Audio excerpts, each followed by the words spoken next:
Hey hi friends, நான் இன்னைக்கு again ஒரு சூப்பரான ஸ்பாட் காட்ட தாங்க வந்திருக்கேன். அண்ணா நகரில் லொக்கேட் ஆயிருக்க த ஸ்டார் பிரியாணி. என்னதான் நம்ம சென்னை ஸ்டைலில் வந்து பாஸ்மதி ரைஸ் பிரியாணி சாப்பிட்ருந்தாலும் இந்த அண்ணா நகரில் லொக்கேட் ஆயிருக்க ஸ்டார் பிரியாணியில் ஆம்பூர் ஸ்டைலில் எத்தனிக்கா தராங்க சீரக சம்பா ரைஸில். இன்னைக்கு பார்த்தீங்கன்னா சண்டேனால செம்ம கூட்டமாக இருந்தது. அண்ட் ஆல்சோ அங்கே ஃபிஷ் டேன்னா வச்சுருந்தாங்க. ஜாலியாக ஃபிஷ் கூட விளையாடிட்டு வெயிட் பண்ணிட்டு இருந்தோம். அதுக்கப்புறமா ஃபைனலாக நமக்கு சேர் கிடச்சிருச்சு. மெனு சொல்ல ஆரம்பிச்சிட்டோம். நம்ம இன்னைக்கு இந்த பிளேஸ்க்கு வந்து 2 பிரியாணி அண்ட் ஆல்சோ ஸ்டார்டர் இருந்தாங்க சொல்லியிருந்தோம். மட்டன் சிக்கன் எல்லாமே சேர்த்தே சொல்லியிருந்தோம். அவங்க வந்து ட்ரெடிஷ்னலாக வாழை இலை பற மாதிரி சூப்பராக வச்சுருந்தாங்க.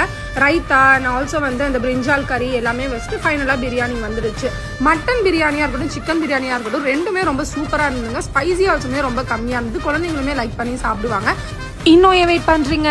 யார் உங்களுக்கு சாப்பிட வாங்கி தருவாங்களோ அவங்களுக்கு இதை ஷேர் பண்ணிட்டு கூப்பிட்டுட்டு போ அப்படின்னு கேளுங்க. இன்னும் இதே மாதிரி இன்ட்ரெஸ்டிங்கான வீடியோஸ் பார்க்குறதுக்கு என் பேஜை ஃபாலோ பண்ணுங்கள். தேங்க்ஸ் ஃபார் வாட்சிங். பாய்.